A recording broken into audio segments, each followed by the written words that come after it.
all, we did have a little waiting room music for you there, but it couldn't come through on the share. So I'm sorry about that. That's the way it goes. But I would turn your attention to as we were preparing this, I was thinking of Heinrich Goretzky's Third Symphony from 1976, the last of the three sorrowful songs, another one about a mother lamenting losing her child to war. So maybe after our presentation, you might want to reflect with that really, really monumental piece of music from the mid-70s.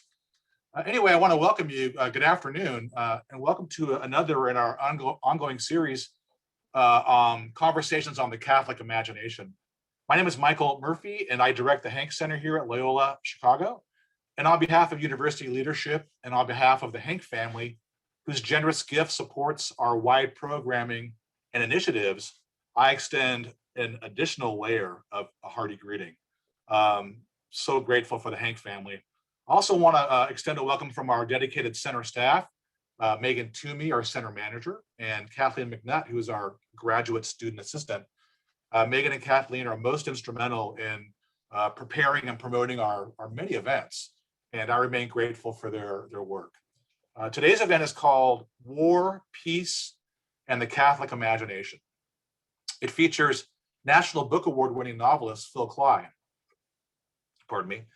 and multiple award-winning poet Philip Metris. This event will include shorter readings by both Phil and Philip, interspersed with periods of discussion and reflection, and then opened up to participant comment Q&A, and more on that in a moment. Just was speaking about this, but usually in March, we in the Hank Center, we always hold an event on Pope Francis and his papacy. We did not schedule one for the first time this year, but Francis will have a seat at our table nonetheless, and it is a grace. Today is the 61st anniversary of his profession of vows with the Society of Jesus, and Saturday is the 8th anniversary of his pontificate.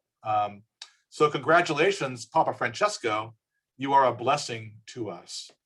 And Pope Francis figures into our topics here today, as both Phil's and I have been emailing about Pope Francis as we have prepared for our event today.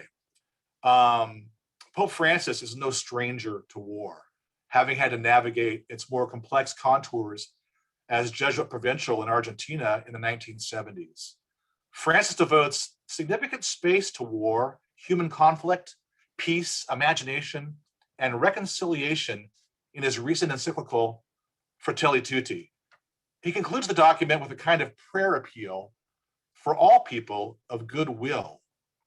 And there are a couple of excerpts from that. So Pope Francis writes, "In the name of the poor, the destitute, the marginalized, and those most in need, whom God is commanded to help as a duty required of all persons, especially the wealthy and those of means. In the name of the orphans, widows, refugees, and those exiled from their homes and their countries. In the name of all victims of wars, persecution, and injustice. In the name of the weak, those who live in fear, prisoners of war, those tortured in any part of the world without distinction. In the name of peoples who have lost their security, peace, and the possibility of living together, becoming victims of destruction, calamity, and war." He continues like this, but then concludes, "In the name of God and of everything stated thus far, we declare the adoption of a culture of dialogue as the path, mutual cooperation as the code of conduct, reciprocal understanding as the method and standard." So that's pretty, there are no uncertain terms there. And you hear echoes of other works, other prayers. One mode of dialogue with a long tradition is the arts. Fiction, poetry, film, and the other arts of the beautiful proceed not by dogma, but by drama, by showing rather than telling, by singing rather than demanding. It so happens this was also the preferred theology and pedagogy of Jesus. To tell a story or to muse beautifully on its points, or a point, or a scene, or an idea, this creates a culture of dialogue. and reciprocity, for it honors both the freedom and the capacity for learning and understanding, and for the respect of the hearer, for the hearer of the word, who is a free individual. It also recognizes, on the other hand, implicitly, human recalcitrance and obstinance. But we will table those aspects right now, even if they are navigated so expertly and profoundly by both Philip and Phil in their creative work. So that's the kind of introduction to this event. Just a couple of announcements, some housekeeping, and then we'll begin. Thanks for looking at the opening slide. We have two big events coming.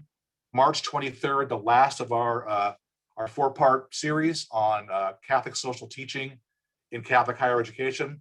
This one's called Beyond Patriarchy, Women and Lay Leadership, featuring Catherine Punsalon-Manlimos, and a response from Kathleen Moss-Weiger. Then that's March 23rd, and then on March 25th, our Newman Lecture, which marks the kind of intellectual and personal conversion of a person. We welcome Jennifer Frey, who is calling her talk from the Rust Belt to Rome, Conversion of a Working Class Atheist. So the note on format, and on those events, please join us. Registration is always free, and we'll see you online. Just one note on format. It's a Zoomcast, not a webinar, but a meeting. So this means that while the chat is limited, we can definitely put it into a good play. So you'll direct all of your comments and questions to me, write me directly, Michael Murphy, and I'll be happy to to navigate them and organize them and collate them and get them into play as best I can. So I appreciate that. That's the best way we get your voice involved, and we want your voice involved. So please write as you go, and thanks very much. So thanks for all that patience, the patience you've shown in listening to the front matter of our event. Let me now introduce our guests, our esteemed guests, and our friends, Phil Klay and Philip Metris. Phil Klay is a veteran of the U.S. Marine Corps.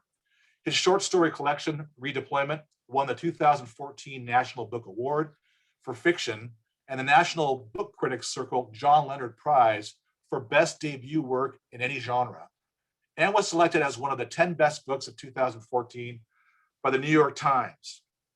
His nonfiction work won the George W. Hunt S.J. Prize for Journalism, Arts and Letters in the category of cultural and historical criticism in 2018.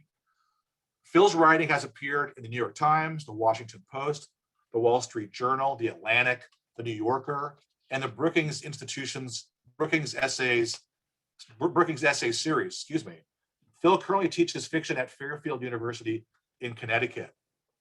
Welcome, Phil, good to see you again.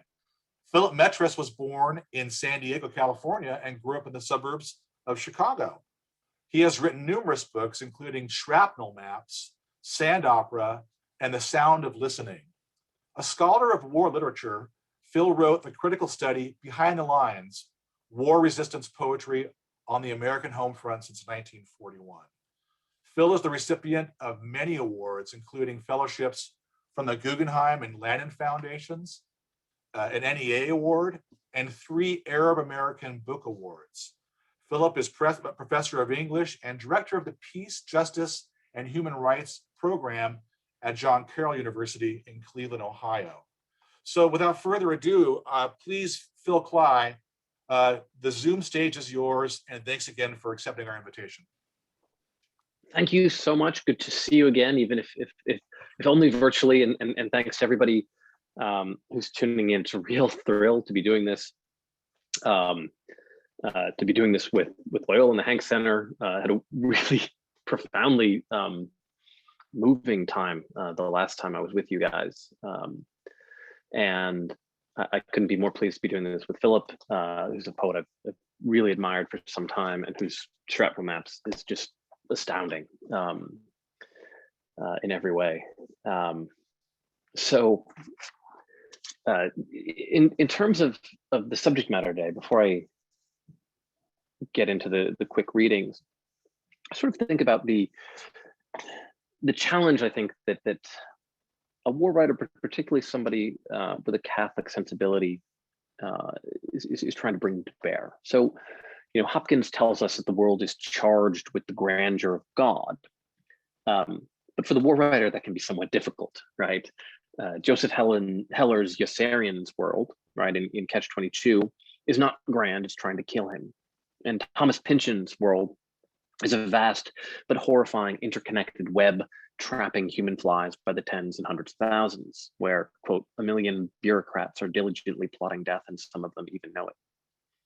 As modern men and women, especially of a literary sensibility, we've been disabused of the old lie about war, and we know you're not supposed to suggest lofty ideals have any place in the ugly realities of the subject. I had seen nothing sacred, Hemingway told us in A Farewell to Arms, and the things that were glorious had no glory, and the sacrifices were like the stockyards at Chicago if nothing was done with the meat except to bury it. There are many words that you could not stand to hear, and finally, only the names of places had dignity. Certain numbers were the same way in certain dates, and these, with the names of the places, were all you could say and have them mean anything. Abstract words like glory, such as glory, honor, courage, or hollow, were obscene beside the concrete names of villages, the numbers of roads, the names of rivers, or the numbers of regiments and the dates. Okay, very well, Ernie. And yet there's that word, dignity, an abstraction like the rest, but deeply felt. Perhaps we're not so cynical as we think we are. Yes, he's rejecting some abstractions, but only those that have drifted so far from reality that they paper over our real ugliness. The seemingly concrete names of villages and the numbers of roads that mean so much to his narrator are not simple matter, but gesture toward the blood and pain and sacrifice, as well as towards the respect those things are due. Here, we're edging closer to what the poet David Jones, whose experience in World War I led him to Catholicism, was getting at when he said he wanted his poetry to be incarnational. Against a false dichotomy with abstractions on one hand and concrete reality on the other, his view was the Catholic one that the human soul and the matter that it informs constitutes one substance, carnal and spiritual. Tom Slay has argued that in Jones' great World War I poem, in parentheses, Jones makes the war so physically immediate that abstractions evaporate. The terrible physicality of the war registers in our senses before lodging in the understanding. And of course, from an incarnational perspective, physicality is not mere materiality. Jones first considered converting after seeing a priest conducting mass in an outhouse near the front lines and being struck as the priest handed out the Eucharist by, quote, the oneness between the offerant and those tufts that clustered round him in the dimly lit fire, a thing I had never felt remotely as a Protestant at the office of Holy Communion. The distinctive quality of the Eucharist, of course, was that it was not mere symbol, not mere abstraction, but the thing itself. For Jews demand signs and Greeks desire wisdom, but we proclaim Christ crucified, St. Paul tells us. And that proclamation is not an event in the past, but a present reality made active through the celebration of the Mass. As Jones would later put it in a description of the Eucharist, nothing could be less representational or further from realism or more near reality than what is intended and posited. War, of course, is a province of force that makes people things. And modern war, in which killing can be done from exceptional distance with almost no cost or notice by the population waving it, is the province of abstract systems causing very real damage to human flesh. The question for the war writer, I think, is to capture both those systems which obliterate the human, seek to reduce it to mere materiality, and to call witness to the grandeur of God present in the concrete physical world. That's why I try to follow in the shoes of a Catholic writer like Jones, who still believes in the meaning of things, that there's a space for sacredness amidst the senseless slaughter because of the presence of human beings and a natural landscape charged with real grandeur. In a way, I think the slaughter in works with this sensibility is more devastating than in works that are more straightforwardly cynical. In the wake of true horror, cynicism is an escape and nihilism is comforting, but it doesn't work in the end because it doesn't accurately represent the world.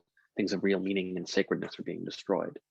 And so I'm going to give you a little bit from the beginning of my book, which tries to capture a little bit of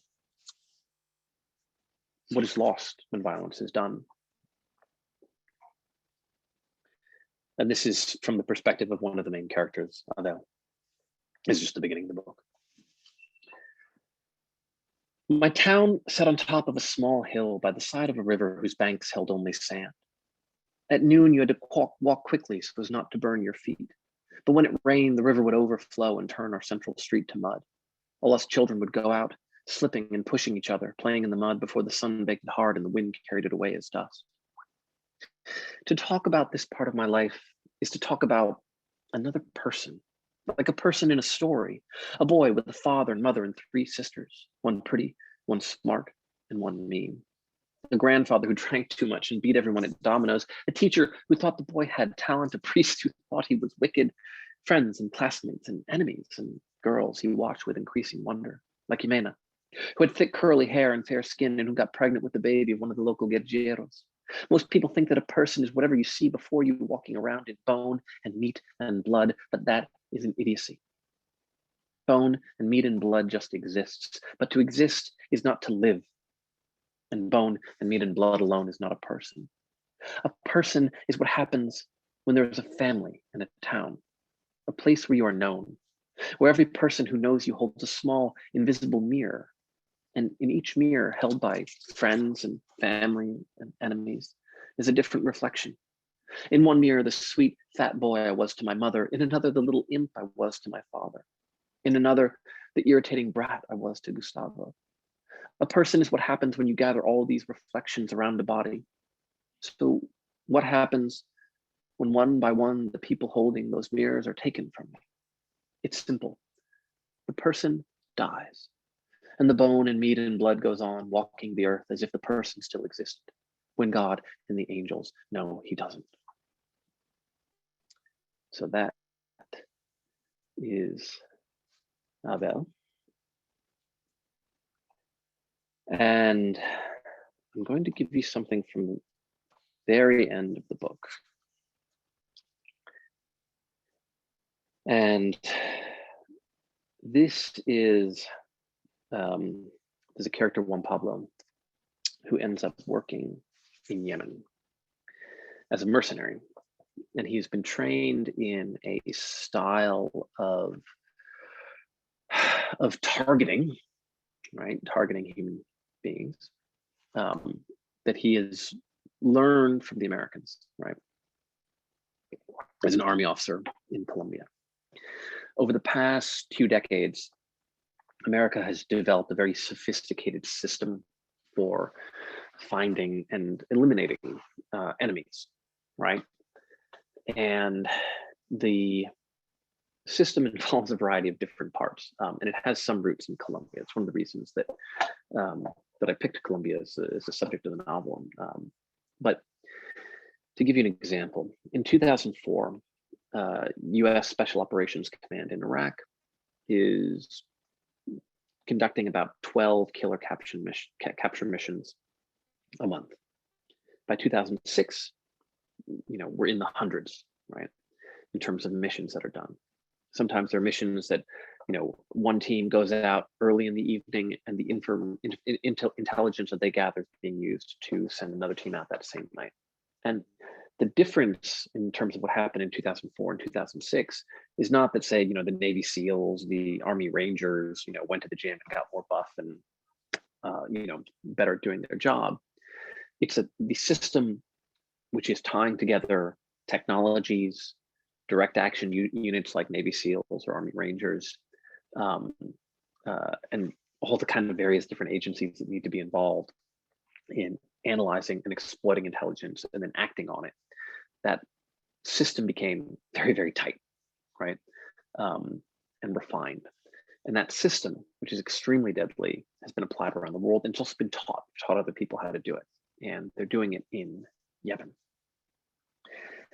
And so this is a moment in the book where they have they had killed someone, and then they were observing a funeral to see who showed up and who they might target again. And they're about to sort of hit them. And Juan Pablo is in the United Arab Emirates, but he's helping direct this stuff that's going on in Yemen. Juan Pablo closed his eyes, took in the hum of the operations center.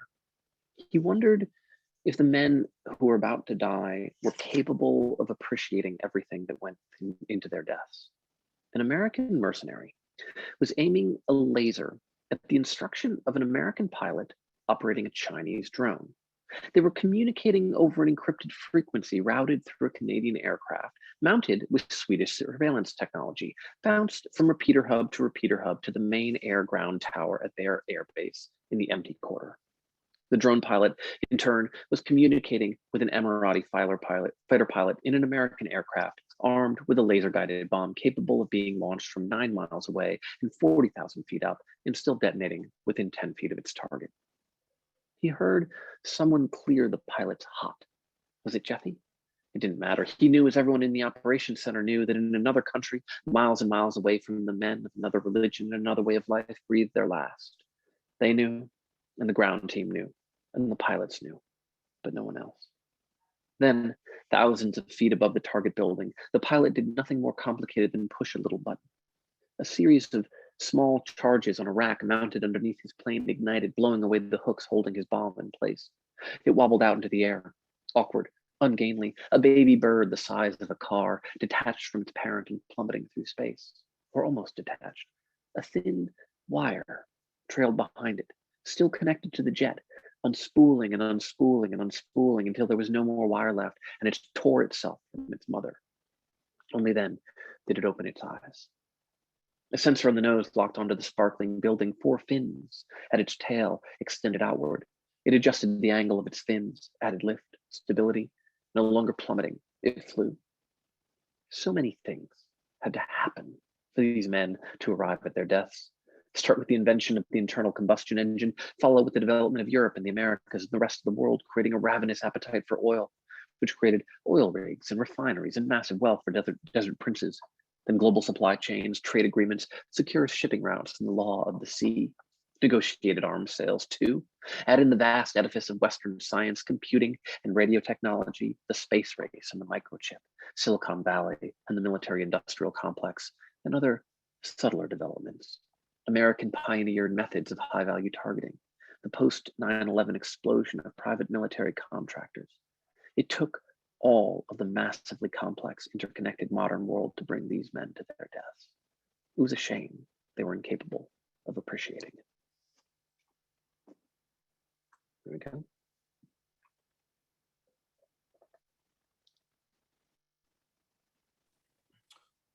Thanks, Phil. That's a great set of readings to get us thinking, and I appreciate your setup as well. So, Philip Metris, what are you hearing in those texts? Anything moving in you to respond to Phil? Phil, thank you so much for that reading. And one of the things I was thinking about was a debate that actually happened in the poetry world during the Vietnam War, which was between, not really a debate, but an argument among friends that ruined a friendship. It was between Robert Duncan and Denise Levertov, who would end up converting to Catholicism. Duncan was angry with Levertov because her poems were increasingly prophetic and anti-war. And what Duncan said was, Denise, you don't understand that our job as writers, as poets, is not to oppose evil, but to imagine it. And one of the interesting things I think about what I've read so far of this book and of the question of the Catholic imagination around this is that there's a tension between those two, longings, right? And so I'm wondering if you would talk a little bit about that. Yeah, I think there's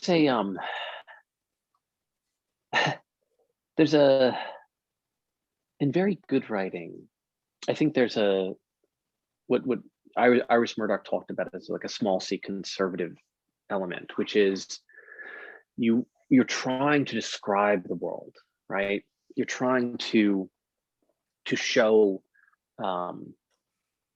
your audience what it is that you're seeing, and is why Flannery O'Connor, said it wasn't the writer's mind necessarily that was their great gift; it was their eye, right? And so that's restricting in some way because the temptation, especially when you're dealing with something that you find morally morally repulsive or morally troublesome, or where you have a strong political conviction, right? Is that the temptation is to reduce the complexity of reality in order to guide the reader toward your particular convictions, right? Rather than exploring the complexity of political emotions, right? Rather than getting them to fully enter the world in a rich way, which would then sort of call forth who knows, what from the reader. I mean, one of the kind of funny things about really good literature is oftentimes it gets read by people of radically different politics and ideas and sensibilities than what the authors ever would have intended, and yet can become powerfully useful tools for people of exactly opposite ideological persuasions, because whatever the failings or blind spots or particular idiosyncrasies of Ezra Pound or Celine, right? In that small c conservative way, they were capturing a piece of reality in a very important way. But there's also, I think, a kind of progressive or revolutionary aspect of art, right? Which is that in the process of art, you're not just trying to do mimesis. You're not just trying to reproduce reality. You're crafting a new way of seeing. When I read Frank Bidart, I'm encountering the world in a way that I never have before, right? I mean, that's why, and in a very different way when you're reading Gerard Manley Hopkins, right? And the work itself is a thing in the world, and it can sort of open you to new possibilities and new connections, and so I think that tension has always been there, but it's a way of seeing that kind of gets across so powerfully to me, less so than particular sort of, especially sort of narrow political convictions, right? I think really good art calls forth a political response from us, and should engage with politics, because politics is a part of our life. It's how humans decide how to live together, right? How could that not be an apt subject for fiction? And yet the ways that it does so are chaotic. And if they're not chaotic, I think oftentimes it's because the writer is not doing their job. Let me jump in there, Phil. I think you're onto something when you amplify the importance of seeing, and citing O'Connor is perfect, who famously said, "Nothing is profane for those who know how to see." And so, and then the example Philometrist of Levertov, she commits two crimes as far as Duncan is concerned. The first is to dally around in politics, and the second is to dally around in religion, which she does next. She goes from those. She has kind of her reversion, if that's the right term for it, to a theological stance, and conversion is an aesthetic one primarily, but it comes from seeing and making. So that's quite wonderful. At the risk, Philip, please jump in too, but I want to hit your bookends, Phil Klay, and the David Jones and his seeing of a priest doing what a priest does in the chaos of war, and being moved by it. Reminds me of someone who's in the news these days, Father Emile Capone. Have you been following that story at all? He's now a servant of God. Maybe Philometrist, have you been following that at all? No. Okay. Well, I'm not. I won't spend too much time, but this is a priest who got the Medal of Honor from Barack Obama, which is an award for altruism, basically. But he served in World War II and Korea, and saved hundreds of lives, and he's a hero. So something to think about there, and to dwell on. But Philip Metros, did you have any other insights? What else moved in you in your hearing of Phil's reading? Well, the last sentence that he read was so powerful, because I think one of the things that that novels do well, and I hope that maybe some of my poems are trying to do, is to demonstrate the way in which human beings are caught in systems that they have not constructed yet, inside of which they are either complicit or victims, and sometimes both, right? And that sentence to me was such a powerful rendering.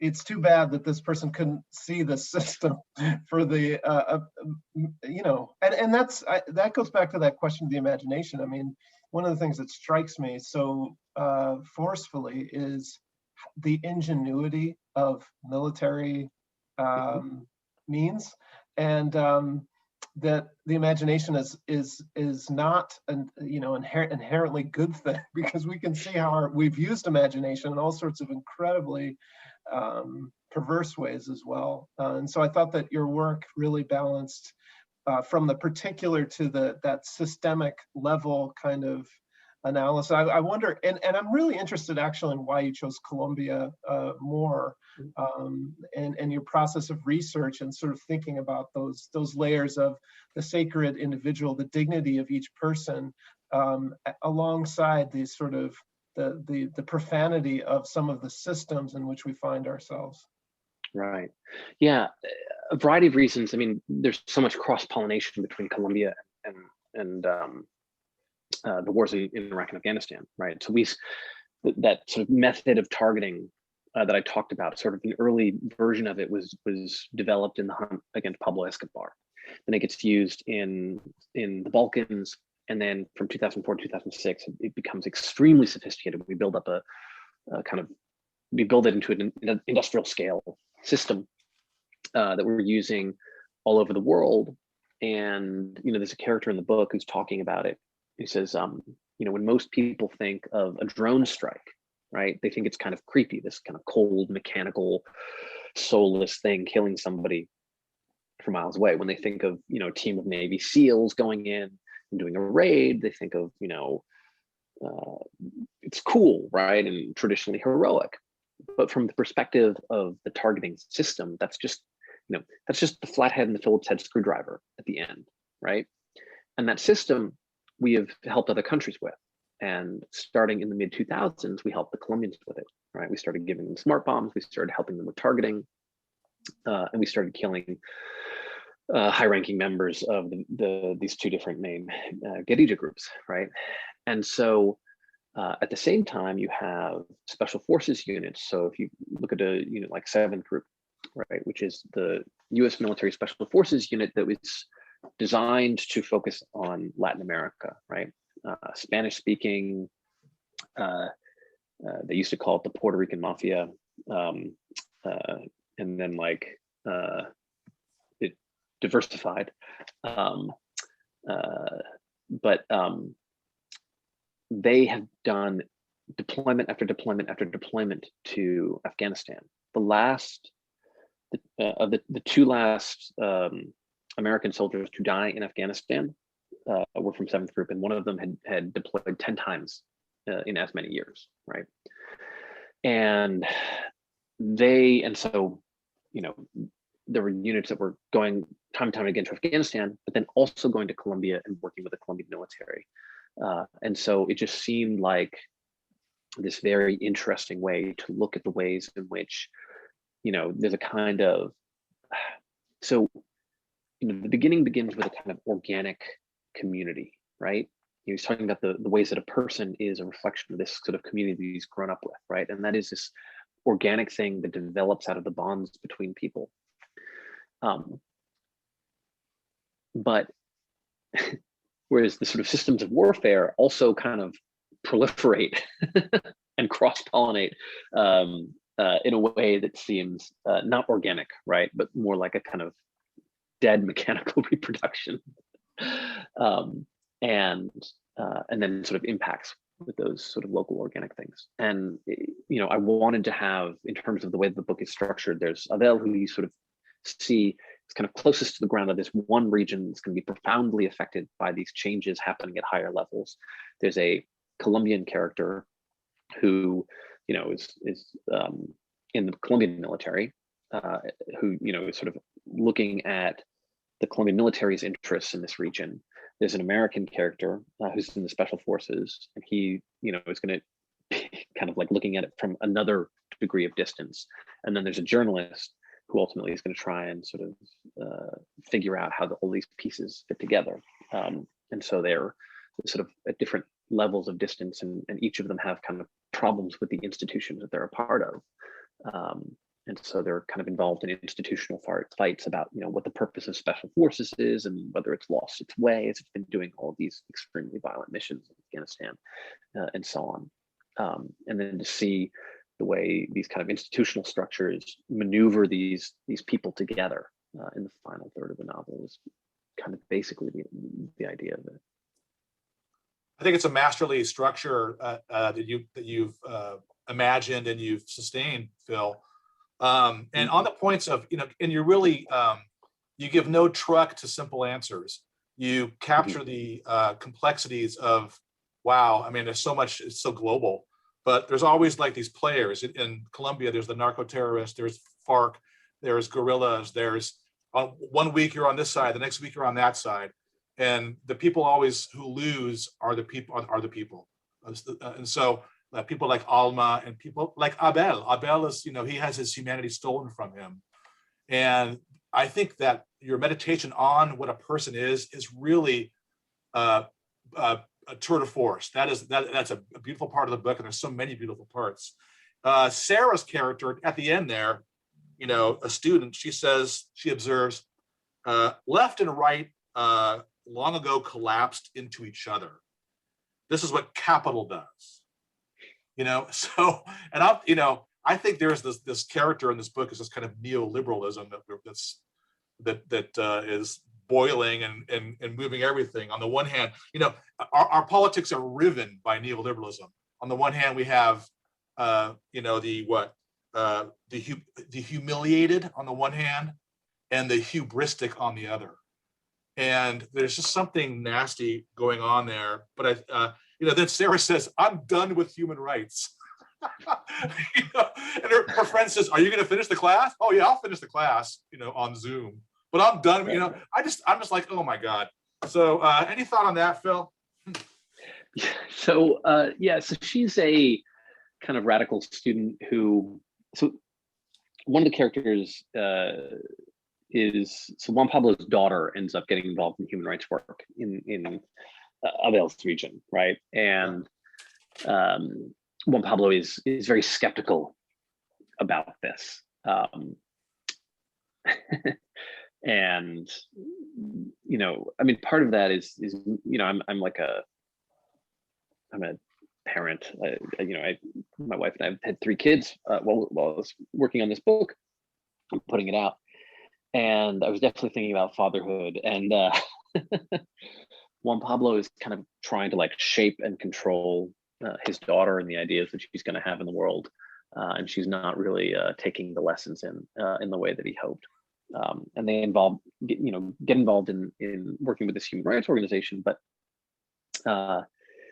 it becomes a sort of messy, murky thing as they're in this small town where there's a kind of power struggle going on. And this narcissistic, dying, like former paramilitary has kind of moved in and is trying to kind of expand operations, right? Using their town as a base of operations. And the person running the sort of local organization has made the sort of a kind of delicate peace with him in order to continue the work that she's doing. And so the radical student who's there, Sarah, sort of is done with human rights work, is done with all this. She wants the kind of, I think almost like the simplicity of radicalism is like, this whole thing is corrupt, right? Society is riven with compromises, with moral evil, and so to hell with it all. And of course, the way that human rights discourse happened in Colombia around that time was complicated because there was a peace deal going on, and human rights discourse was used against the peace treaty with the FARC, right? Because the FARC had committed very serious human rights abuses. And I think there's a way in which sometimes you think that simply telling the stories of the oppressed, right, has a sort of political valence, but it doesn't, right, necessarily. The stories of the oppressed can have a variety of political valences, right? Hawks were very into stories of oppression from Iraq prior to the Iraq War, right, for obvious reasons. And so during the campaign, in the lead up to this vote over whether it was going to be a historic peace treaty with the FARC or not, human rights were employed against the treaty. There are other ways in which it just became a complicated, morally fraught enterprise to try and practically work in the real world, given the power structure of various different regions, right? And where is the space for pragmatism, and where is the space for following your ideals? And for all the characters in the novel, there's they have these kind of ideals that are guiding them forward. This is sort of pragmatics.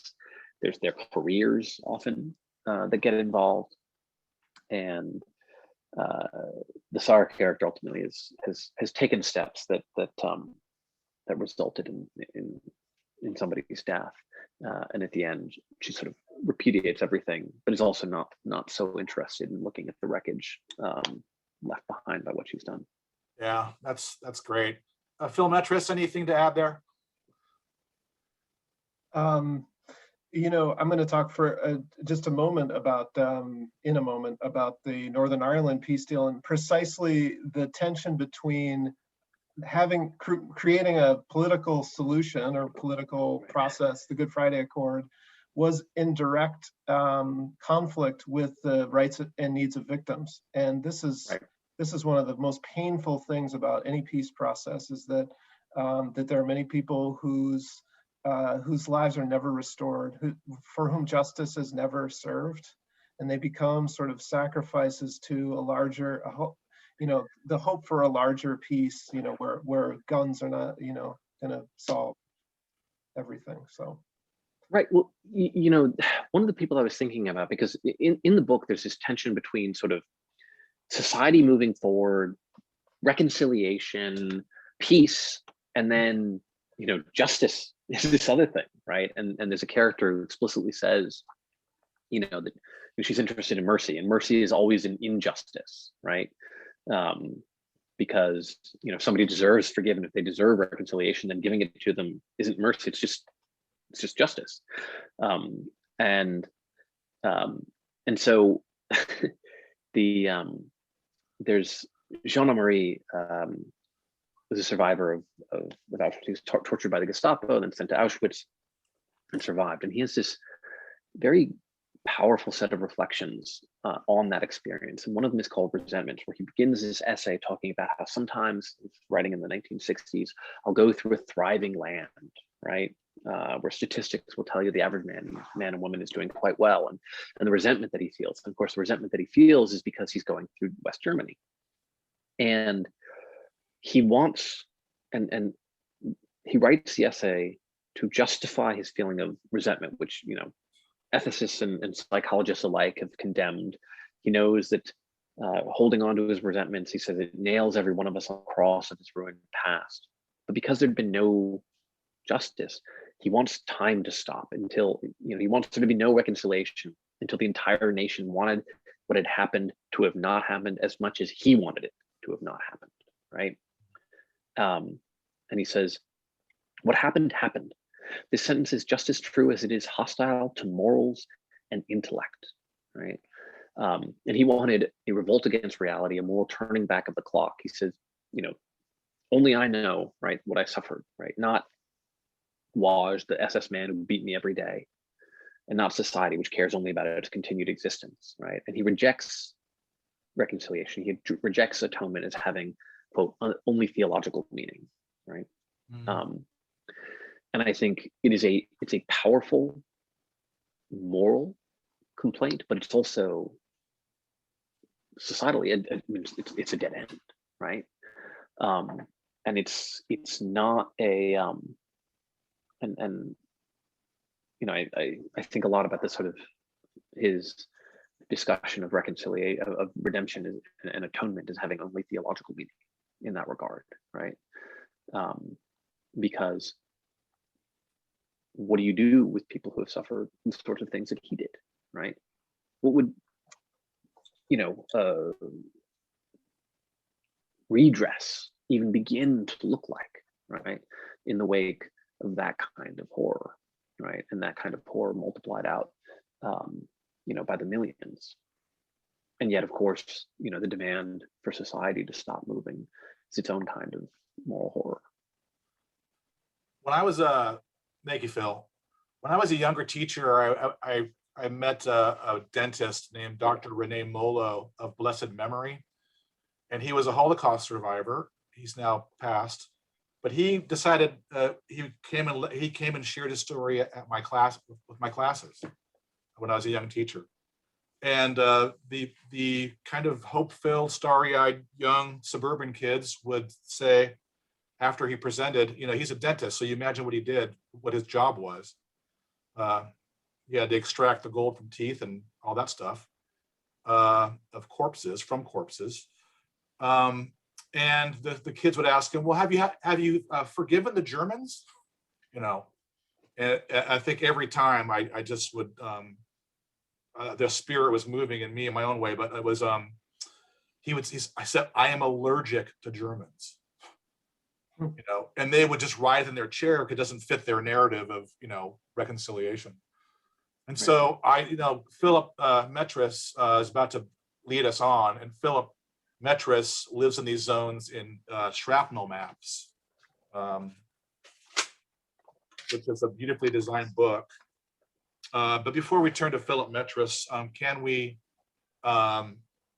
Phil Klay, a final word from your reading? Anything moving in you, but I want to thank you for that. Clap my hands. Was there any final thought from you before we come back to Phil? I'm eager to hear from Phil. Yeah. Other Phil. Yeah. This is quite yeah, good. It was wonderful to have such a Phil-filled conversation. I know. Catholic imagination and war. Yeah, yeah. So everybody, let's just thank Phil Klay for his work. This is I hate to throw the word around, but it's a tour de force, missionaries. And these are two beautiful books, very different, but lots of overwhelming material, but lots of grace and lots of things that join them together. So without further ado, Philip Metris, please take it away. Thanks, Michael. And thanks, Phil. And thanks as well to the Hank Center and Megan Toomey for setting this up. And thanks to all of you. I know that Zoom is a very difficult medium, but I'm seeing all your faces here. For those of you who have your faces on the camera, you're brave souls. Thank you for taking this time with us and for being present. It's just such a strange medium, but I wanted to start actually with a little anecdote, which was I was teaching this course on the Troubles and the peace in Northern Ireland. Tom, we see your hand and you'll definitely be part of the process. And one of these students responded after I was teaching them a little bit about nonviolent communication and peacemaking, some general skills to peacemaking. I taught them some of the parts of John Paul Lederach's The Moral Imagination, in which he outlines 4 capacities to the moral imagination: compassion, curiosity, creativity, and courage. And my student responded, I grew up Catholic, she's still Catholic, and I grew up always being asked to pray for peace, but I was given no skills in figuring out how to be a peacemaker or how to build peace in my society. And I thought that is a deeply Catholic predicament that we found ourselves in contrast to the Mennonites or the Quakers. I was just giving a talk at Goshen a couple of days ago how much the historic peace churches centered their thinking on about war in a witness against violence and in a whole practice of peace building and peacemaking. Thankfully, for those of you who haven't read it, Pope Francis's recent encyclical Fratelli Tutti, sort of "We are all brothers and sisters," is a remarkable document, a really groundbreaking document in Catholic thinking, bringing together and holding up the peace tradition within our own church. We've been so dominated by the just war tradition, which has its importance in its own way, of course. But how deeply moved I was to read his call for us to be artisans of peace, to be architects of peace, that each of us has a role to play in our own society, in our lives, and in the world, to do more than simply be a faithful person, but to be someone who's helping to build a world where everyone has dignity. And I'm glad that Phil mentioned that word dignity. So this book, Shrapnel Maps, that was published last year, is kind of a long meditation through poems on the Israeli and Palestinian predicament. And as such, because I am neither Palestinian nor Israeli, I can only speak for my own understanding and my own experience. I can only speak for myself. But what I hope I've done in this book is enabled readers to accompany myself through a process of encounter, listening, engagement, and understanding. So I teach at John Carroll University, a Jesuit college just down the road. And I am situated, I live in a neighborhood that's predominantly modern Jewish Orthodox. The book often toggles between my neighborhood and Israel-Palestine, that place, however we want to call it. And as such, my connection to that place is various. Obviously, our faith traditions connect us, but my sister, I have a deeply personal connection, which is my sister met a Palestinian man after living in the West Bank many years ago, and ended up marrying him. And we went to the wedding, and so he became part of our family. And I got to witness firsthand both the kind of bitterness of military occupation under which Palestinians live in the West Bank, and also the sweetness of village life, of Palestinian village life. And trying to deal with both of those things at the same time brought me back home trying to understand more. I had been educated well, I think, in a variety of ways about the Holocaust and the depredations that Jewish people have experienced over the millennia. So it was very hard for me to understand and to feel compassion for what Palestinians were going through until my sister came back with those stories, and until I saw for myself what was happening. And of course, there's no comparison of suffering, but that predicament, that complexity, that reality that people are dealing with systems that are beyond their control is something that I felt very, very much part of the experience. So I'd like to share with you some poems. Here's a poem that took place more or less in this fashion at my university. It's called Family. And I think it articulates kind of the dilemma of being a person who wants to understand and wants to do better. So here it is, Family. At the Catholic University, a speaker clicks through slide after slide of barbed wire, cattle chute checkpoints, and walls. His mantra, occupation. What threatens the Christians, he concludes, is what threatens Palestinians. A woman stands up. I wanted to let everyone know, she says, that this talk was full of spin. I can't see her, she's behind me, I'm afraid to look back. The truth is the opposite. My heart goes out to her, standing in the heart of another country. The reason for the wall was that people were being attacked, she says, by terrorists. After all, the Arabs sold the land, it was too much trouble. I shrink back in my seat. And at a Catholic school, you should know what the church has done, especially during World War II. Then a man gets up. I can't see him. He's behind me. I'm afraid to look back. The Jews bought a tiny bit of land, but the rest was stolen. My heart goes out to him, standing in the heart of another country.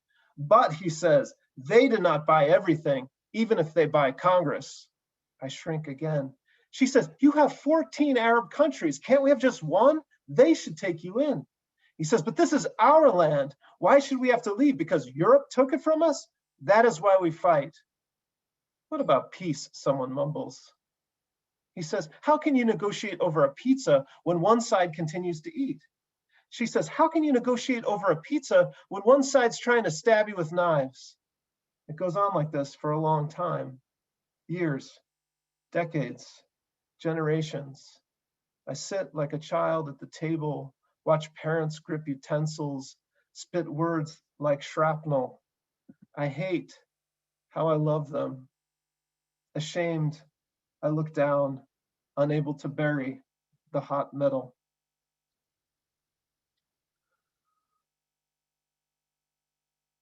So this is a poem about many things, of course, not only these two narratives in which each person has a truth to tell the audience and each other, and yet in the process of telling their truth, somehow kind of is unable to see the pain and the truth and the reality of the other.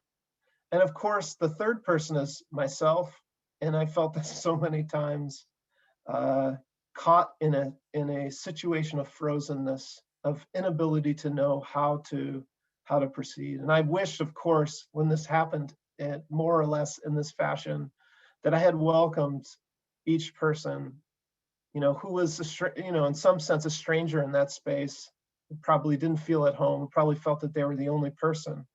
And of course, there probably would have been no agreement, but at least we would have been there together and sort of, the frame of this poem is family, because I do feel that that we are family, whether we're Jews or Catholics or Muslims.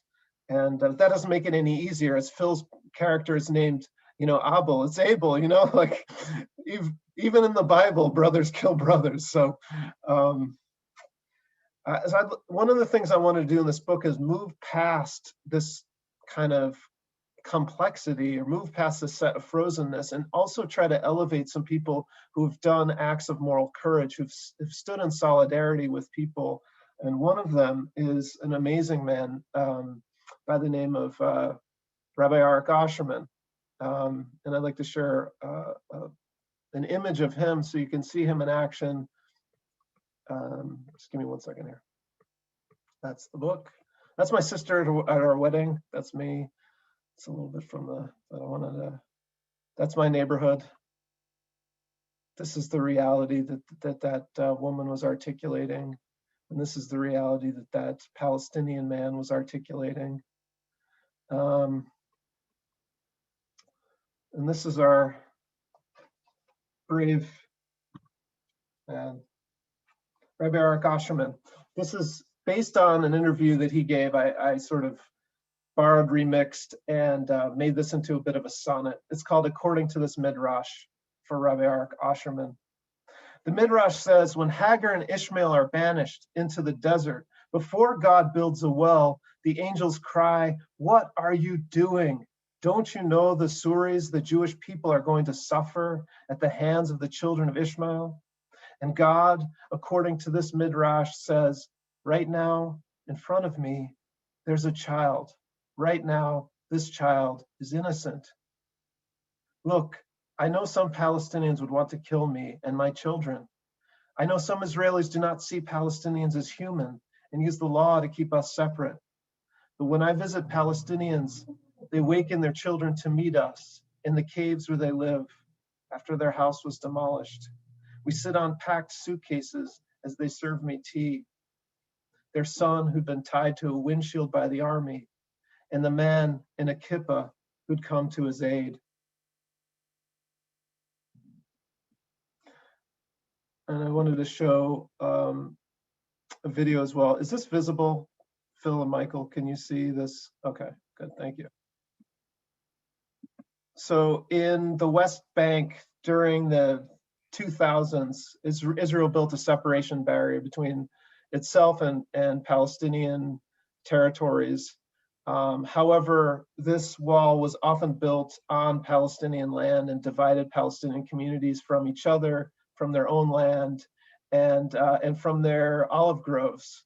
There were many protests during this period, many of them nonviolent, but also there was, of course, other activities happening, stones thrown and things like that. During this time, Huwaida Araf, an incredibly brave Palestinian American who had started an organization with her husband, Adam Shapiro, which was called the International Solidarity Movement, got involved in standing with Palestinians who are nonviolently protesting. And this is a poem about something that she did, which you're going to see in a minute here, about an incredibly courageous intervention that she made.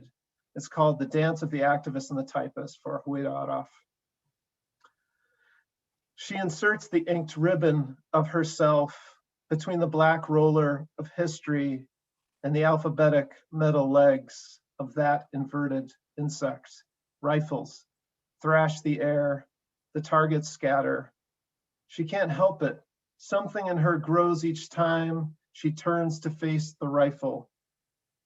Grows as she covers its permanent erection. The typist lifts his wrists and legs hover to stamp. Where the rifle moves, she moves. A mirror following the lead of inevitable lead. She's the rifle unfired, shield of flesh, her arms overhead, before the muzzle, as if she could cradle a bullet.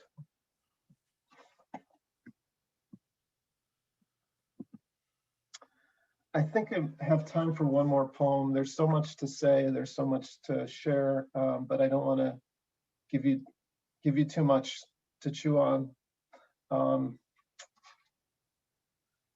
So I think I'm going to end with a poem called Izdud.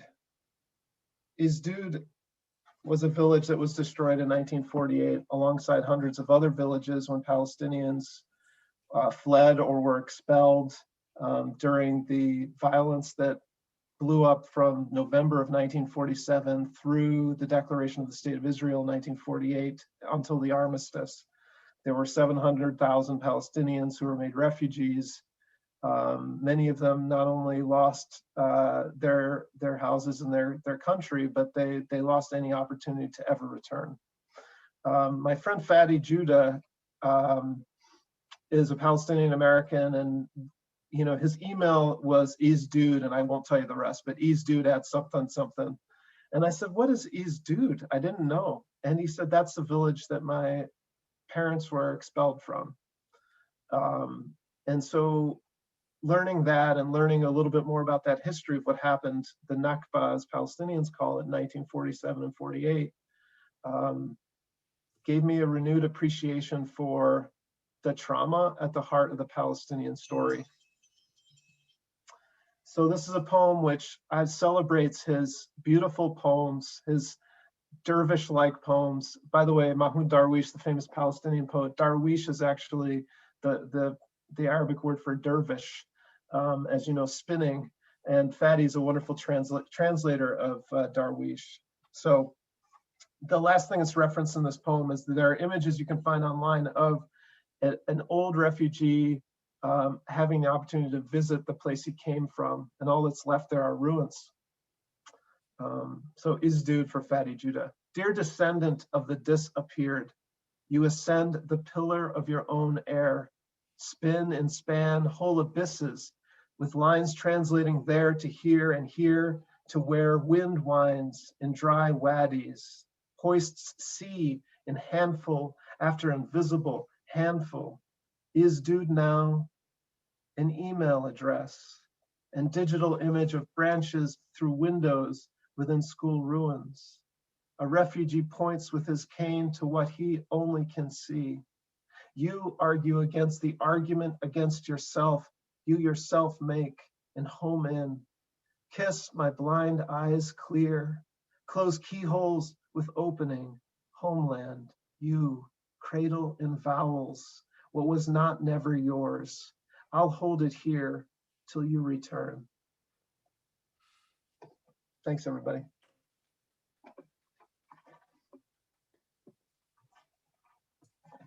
That's great. Wow. Yeah. What do you think, Phil? That was fantastic. And on the, since you tied the questions of peacemaking and Fratelli Tutti, then to this sort of like sense of historical memory and rootedness. I mean, rootedness is one of the words that I think of when I'm thinking about this book, and one of the reasons is because there's a recurring image of trees, and there's this sometimes tension between sort of a kind of respect for local tradition, local culture, right? A lot of bad things have been justified by people claiming they're trying to preserve their way of life. But then also there's a lot of sort of deeply important things and people trying to be rooted in a place. And one of the points that Francis makes is that a kind of respect for local tradition and local culture and local communities is not at odds with the universal call to of the church. He says, we are more alone than ever in an increasingly massified world that promotes individual interests and weakens the communitarian dimensions of life. And he, in a way, the sort of the way to promote peacemaking is not through simply sort of broad, impersonal solutions, so they must be a part of it. But also, he says peace is not achieved by normative frameworks and institutional arrangements between well-meaning political or economic groups. It is always helpful to incorporate into our peace processes the experience of those sectors that have often been overlooked so that communities themselves can influence the development of a collective memory. And so there's that sense of building up and strengthening local groups, associations, through which people on the ground can both express themselves and their culture and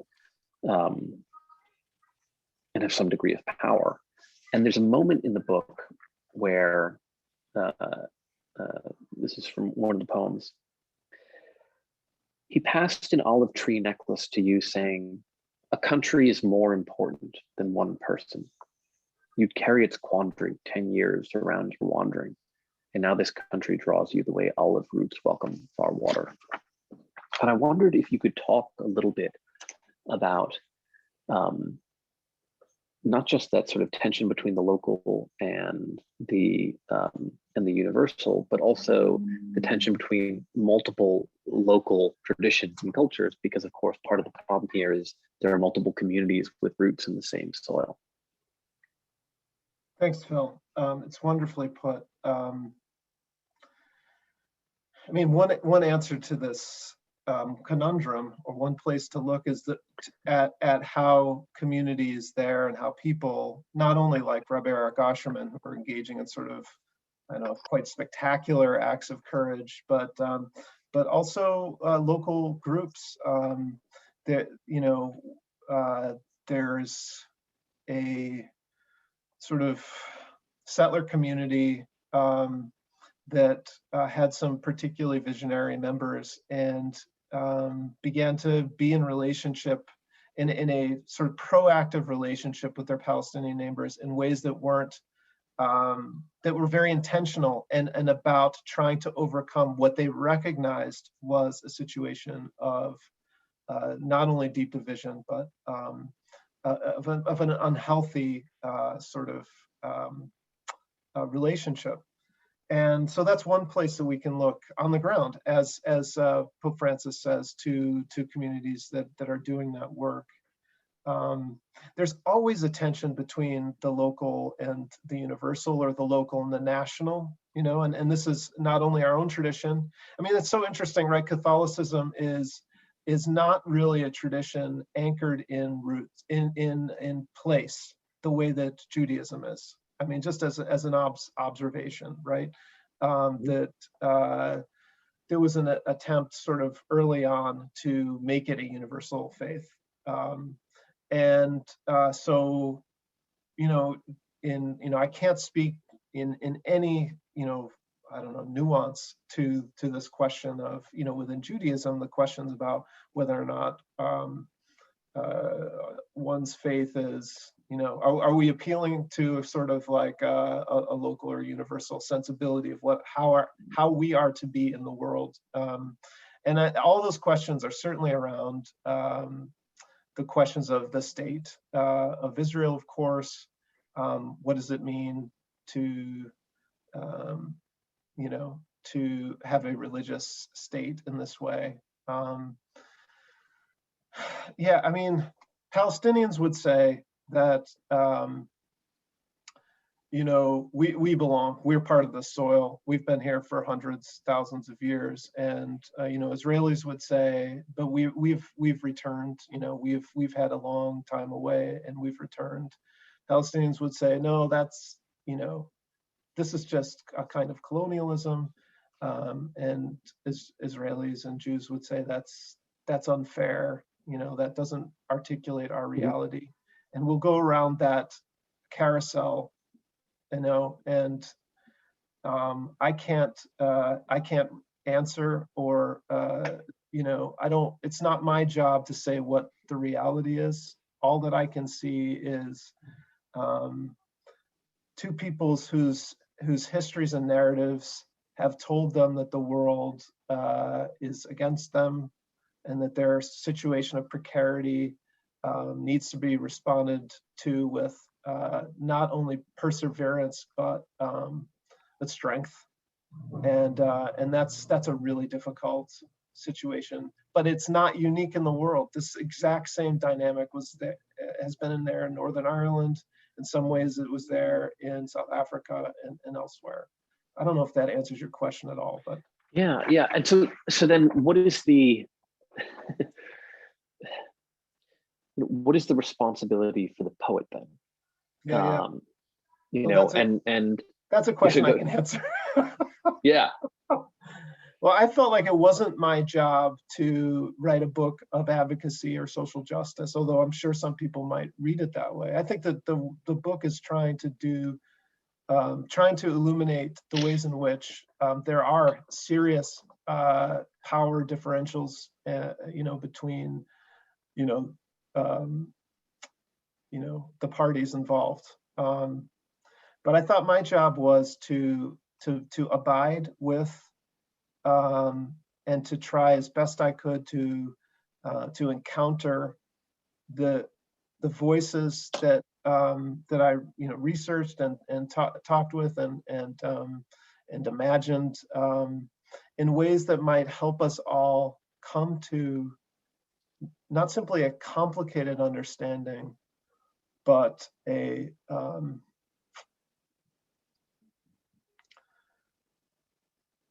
actionable one, I guess. And so to move from a set of frozenness and a set of shame about what our church has done and what, all of the injustices of, our own tradition relative to this situation, but also to play a role of recognition for what has happened. And with recognition then comes repentance. And after repentance comes reparation, and maybe after that, maybe something like reconciliation. So I wanted to play a role that was one of accompaniment, encounter, and an attempt to understand and invite others into that understanding. That's brilliant and edifying and inspiring. I don't want to be fatuous here, Philip, at all. What you do as a poet is the one of these great phrases that you said with the rabbi poem. You cradle the reality in vowels. There's a lovingness there. Levertov herself talked about poetry as an abode of mercy, I don't know if that can work that way. And mercy is a very problematic term, for, as you pointed out, Phil. But you know, on the point, because when you're, I'm pro mercy. I just want to be clear. I know you are. Yeah. Yeah. On the record, pro mercy. Pro mercy. Clive, I think it should be registered that there are folks who are not, right. You're right. You're right. and not in a flippant way, you know. No, you're right. And I have you down as pro mercy, and as difficult as that is for all of us to do. Philip Metris, you're indicating. But by the way, I think that's really important, actually, and it's interesting because I was thinking about this in terms of, you know, what I was talking about earlier, this kind of small c conservative way that the artist kind of approaches the world, which is trying to describe it, right? But then there's also this sort of way of, you know, you're approaching the world, and I'm thinking about something, Philip, like the section, I think it's called Theater of Operations, where you have all of these different sort of poems from different voices around, you know, a bombing, and there's a way in which there's great care to the individual perspectives, right, and the individual sort of political certainties, you know, of the characters, you know, the man who wants, you know, simply have no, a child who will laugh without fear, but why am I still afraid of this Arab here, right? My tongue wrestles with new words, so why do I taste metal like blood in the mouth? Why do I feel so alive this close to death? But then there's also something in the arrangement and the way in which you're guiding us through these experiences that I think the intention certainly seems to me to be in that other way, that more revolutionary role that art can play, in which through the guiding of an individual through these experiences, not as I'm intending you to evaluate these as political arguments, but rather as kind of effective experiences I'm trying to immerse you in, that might change one's perspective, or sort of open up new possibilities around the situation. Yeah, there's something of a Dante move there. You have any thought on that, Phil Metris? I'm grateful for your careful and close reading, and I think that that's right. You know, I mean, yeah, and the hazard of writing a book like this is, of course, it upsets everyone because it's upsetting. All of it is upsetting. Right. All of it is upsetting. But that was just, I felt after all these years that I had something that I needed to say about it, and may I be forgiven for all the ways in which I failed to understand, you know, people's realities. You know, we're pro mercy over here. We're pro mercy. We've established the fact that we're lucky for you. Yeah, we don't. Our memory is short. Our forgiveness is long. Hey, Phil Metris. You know, also another concept I think you are fond of, and that you practice so beautifully, is the idea of palimpsest, right? So, and that's the kind of cartography part of your work. Your work is so innovative. There's so many forms happening here. And then you're mixing in kind of tourism posters. You're evoking a sense of place. You're evoking complexity. But I just wanted to say that there's something I think very Catholic. If there's not a sense of place with being a Catholic, there is something about moments about incarnational understanding. So, and that's a place, you know. And so the Catholic imagination wants to get small and fond and local, as Mary Carr might say. But then it wants to be cosmopolitan as well. And I think you do that in your work. You know, you take Jaffa and Tel Aviv, and you see the layers there. So I think that's an expert sequence toward the end of the book there. Any thought about that? From your lips to God's ears. Thank you. I mean, no, I mean, I do. I wanted to write a book that was an immersive experience, that was both, you know, poems and images and, you know, documents, and because going back to this thing that I asked Phil about, because I think that if our conversation remains on the level of the individual, the sacred human, the one who has dignity, that's important, but there are all these systems we have to contend with in which we find ourselves, and that's why some of those other layers, I hope, provide a dimensionality that that opens us to what these large operations of states and of powers do to peoples. Yeah. Yeah. I think, yeah, you've done it. Now we're getting toward the end of our time. I have a little special kind of tableau I want to show you. I want you to know that there haven't been that many questions. And I think it's because that the conversation and the work has been so rich. There's been a couple from Ed Hart and things like, do you think that the emphasis on military solutions to conflict has blinded our imagining other ways of conflict resolution, things like that? I'd like you to hold that thought, because I think what I'm going to show you, it's about a 4-minute clip, 4.5-minute clip from the film Atonement, directed by Joe Wright. This is meant to be kind of a part of our liturgy. So I'll ask folks to stay until 5:33 because I want Phil to close. But as you watch this short clip, it's one shoot, it's one take, it's a long take, 5 minutes. It is one of the best bits of film I think I can think of, people. This is cinematic history here. Just the background, we have James McAvoy's character trying to get home to his love, and there's some conflict there as well. This is the evacuation of Dunkirk in 1940. The movie came out in 2005, I think. The novel, late 90s, I believe, if memory serves, by Ian McEwan. One thing you have to know is that McAvoy's character has a bullet in his gut, and no one knows it except for him. And I think the rest speaks for itself. It's a living tableau of what Phil Metris wrote for our description disc. How violence, warfare, and oppression are mediated through an imagination that knows the profound failure of such human endeavors. So please, without further ado, it's about 4.5 minutes. I'm going to share my screen and turn up your volume. Joe Wright, Atonement, 2005, I think. And here we go.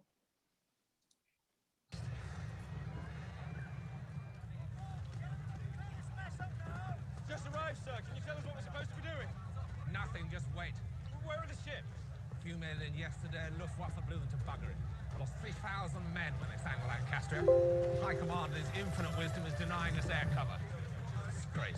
Fucking disaster. Look, the thing is, you see, I'm expecting back, you see. There's over 300,000 men on this beach, Private. You have to wait your turn. It'd be great if you're not wounded. I'd orders to leave the wounded behind. No, leave it, Gov. Never trust a sailor on dry land. You're best off out of it.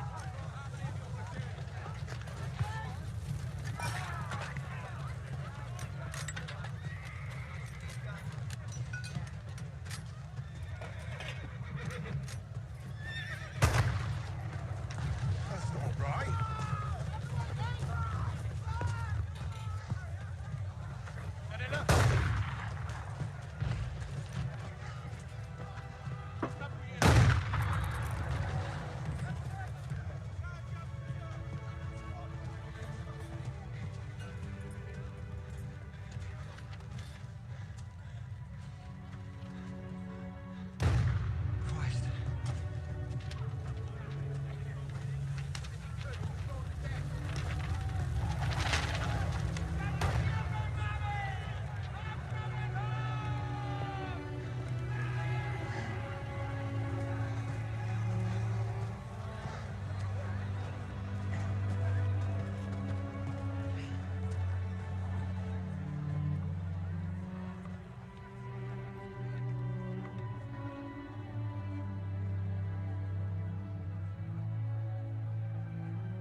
Well, that's the music in there is James Greenleaf Whittier, the Quaker, from Dear Lord, excuse me.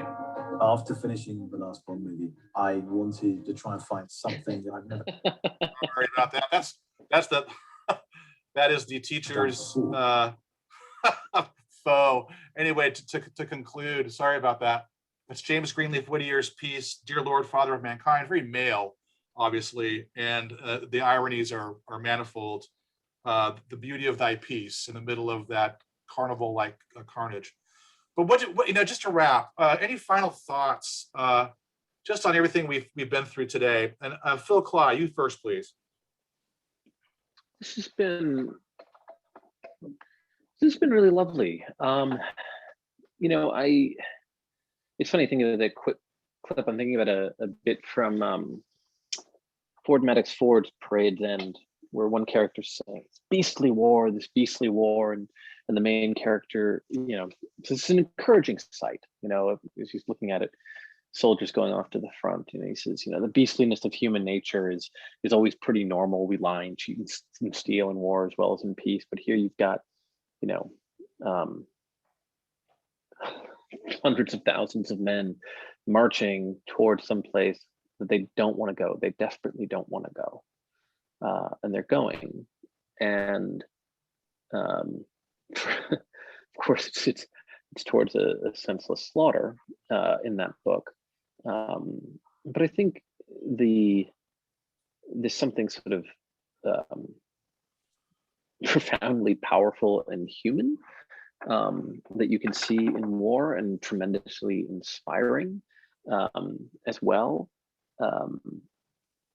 But that all too often is harnessed in the worst of all possible ways. And I think that it's a messy, complicated subject, but I'm certainly glad there are folks like Philip trying to think and imagine their way through it. I think you're right to include that, Phil Klay, because it's the truth. It's it is the center of anthropology to realize that we navigate opposites. I think Chris Hedges' book, 2002, that war is a force that gives, that provides meaning. I think he's after that in his classical reading. But Philip Metris, the last word is yours, my friend. So what are your observations as we kind of conclude today? I'm grateful to have been engaging in conversation with each of you, and I wish that we could speak with everyone who's been listening. Obviously, you can contact me anytime, via my email address, which is at the John Carroll website, of course. My hope is that as we develop our capacities for peacemaking, and that we develop as vivacious and as vigorous and as courageous a tradition in that area as we do and have in our warrior contexts, in the context of war.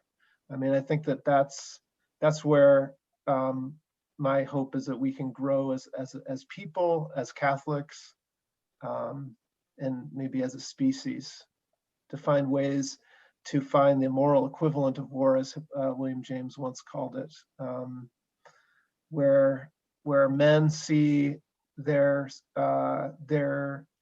see ways, and women of course as well, but people see ways that they can be fully themselves and the agents of their own destiny, not through violence, but through mercy, kindness, generosity, and love. Thank you. I think we had a couple late observations come in, so I'll let you know. I will happily have a couple of women who responded. Really grateful to notice again, this is Dr. Naomi Fisher, that art doesn't provide false reductions. And I think we're hearing that, and that's wonderful. A student, Mona Tariq, is always noticing this statement: all art and media are political. I think you're right, Mona. We can't escape it. So with that, and with, I want to thank everybody. I want to thank Megan and Kathleen for getting us organized. I want to thank Phil Klay and congratulate you on your wonderful book. And Philip Metris, I want to congratulate you on your wonderful book. And I want to thank you for stopping by the Hank Center. And peace be with everybody. And may you find mercy in your life. Amen. Thank you. Thanks, everybody.